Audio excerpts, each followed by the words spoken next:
It's 4 a.m. You can't sleep. You open your bank app. The number is wrong. You make $74,000 a year.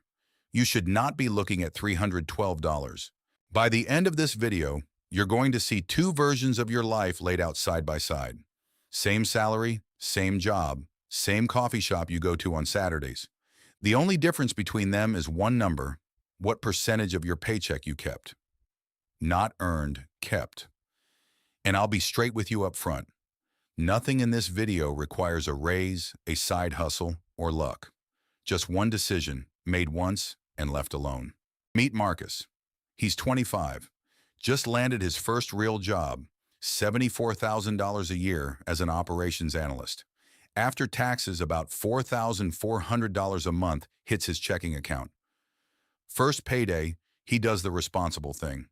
He opens his bank app and sets up an automatic transfer, 10% of his paycheck into savings, $440 a month, every month without thinking about it.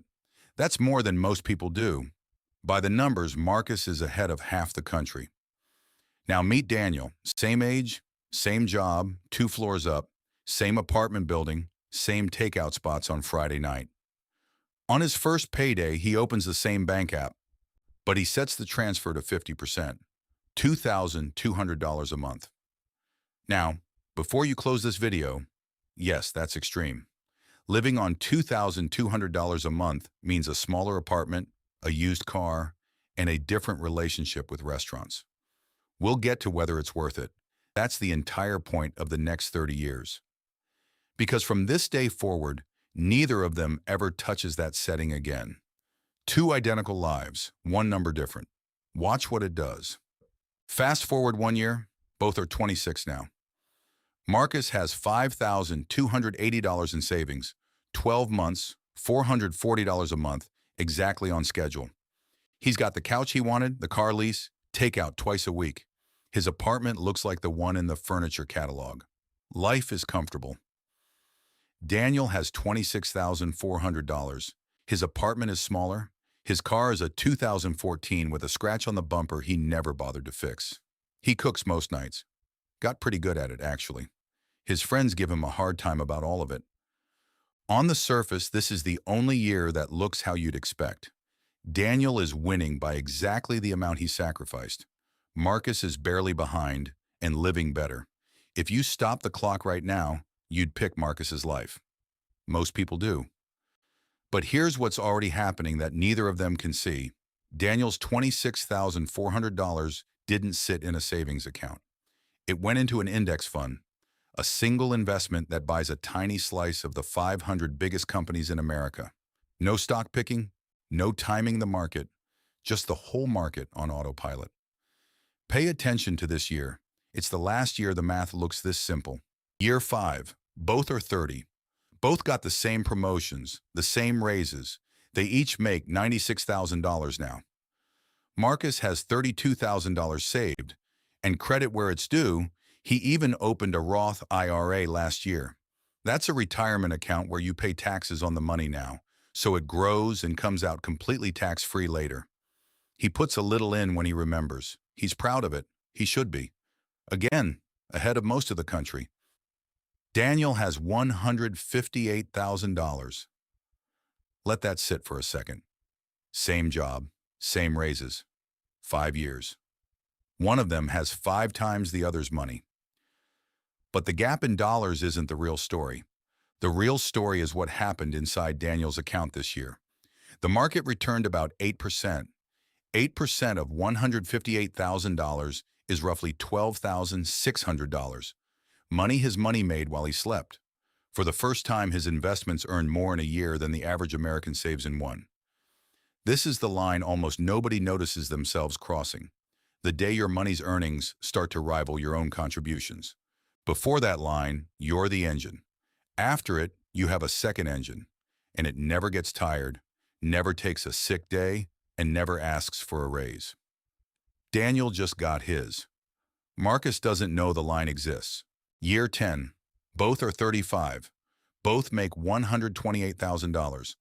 They've stayed neck and neck at work this entire time. Same title. Same reviews. If you met them at a conference, you couldn't tell them apart. Marcus has $76,000 saved. And honestly, his life looks like success. A house in the suburbs with a $410,000 mortgage, 2 cars, one with a payment, 2 kids he loves more than anything, daycare that costs more than his college did. He's not broke. Let's be clear about that. He's not failing. He's just tight every single month. The paycheck comes in, the paycheck goes out, and the gap between those two events keeps getting shorter. There's a specific kind of tired that comes from making good money and still feeling like you can't breathe. Marcus is that kind of tired.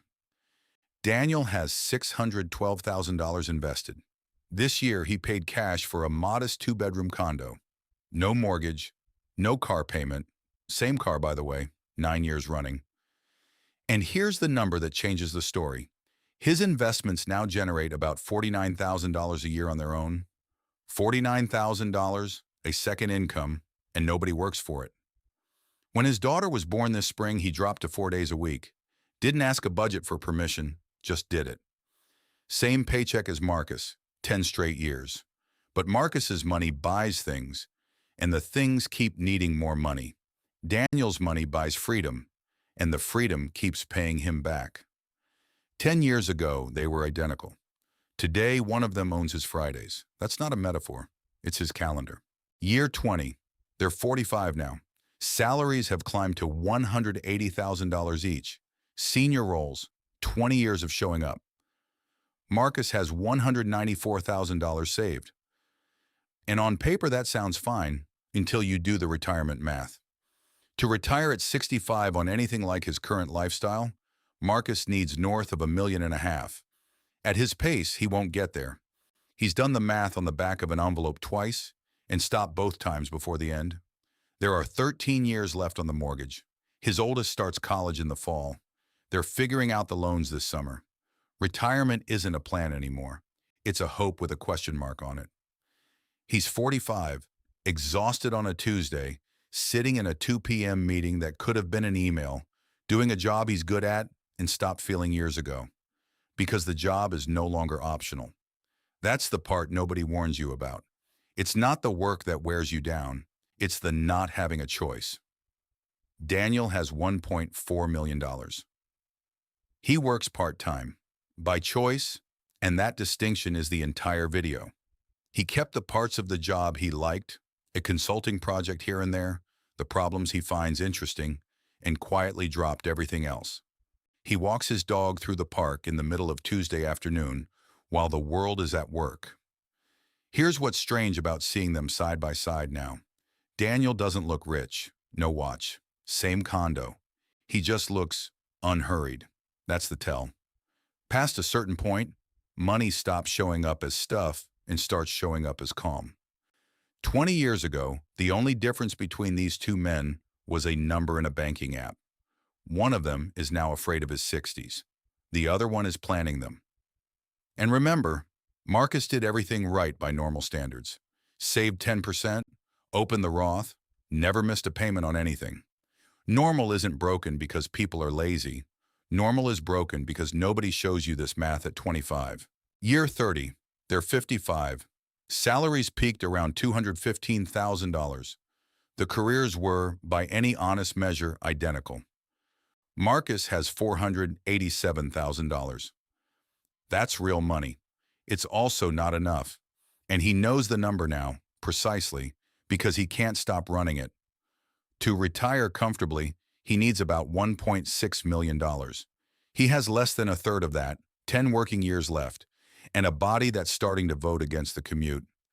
He's not retiring at 65, maybe not at 70. Tonight, he's at the kitchen table with a calculator and a stack of statements, doing the math again, as if the answer might be different this time. The number on his phone at 4 a.m. 30 years ago was $312. The feeling tonight is exactly the same. The balance has more digits now. The dread didn't move. Daniel has $3.2 million. He hasn't worked a full-time job in 8 years. His money generates more in a typical year than his salary ever did. Tonight he's standing on a penthouse balcony. He finally did buy the view once it cost him nothing he'd miss. watching the city at sunset, deciding between Portugal in September and Japan in October. That's the hardest decision on his calendar this month. Same salary every single year for 30 years. Same starting apartment, same raises, same economy, same everything. The difference between these two balconies was never income. It was one automatic transfer, set up on one payday, by a 25-year-old who couldn't have told you what the S&P 500 was a month earlier. 30 years of one decision. Now, the obvious objection. I can't save 50%. You're right. Hold that thought because the next 2 minutes are the only part of this video that's actually about you. Here's the part nobody wants to hear, and it matters more than everything you just watched. You probably can't save 50% of your income right now. Most people can't. Rent is real. Kids are real.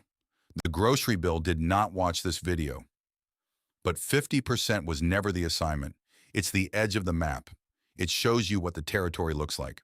The actual finding is this. Every single percentage point you move your savings rate up buys back years of your future, not months. Years.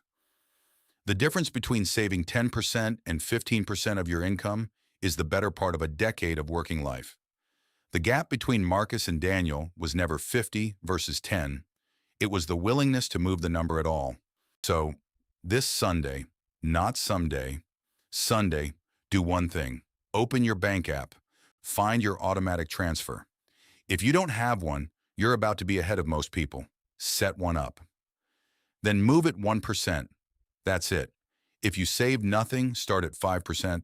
If you save 10%, make it 11. On a $74,000 salary, 1% is about $62 a month. You will not feel $62. I'm asking you to not feel it on purpose. Then put a reminder on your calendar for 60 days from today and do it again. That's the whole system. The ladder, one rung at a time. If you want the worksheet I built for this, it shows your real savings rate and exactly how many years each 1% bump shaves off your timeline. It's free in the description. No email needed for the basic version. If you want the full system, the bump schedule, the autopilot setup, the version Daniel would have handed his younger brother, drop your email and it's yours. Also free. Next video, same two lives, one twist. Daniel stops investing at 35, not one more dollar. He just lets it ride. What that money does over the next 20 years broke me when I ran the numbers. Subscribe so you see it.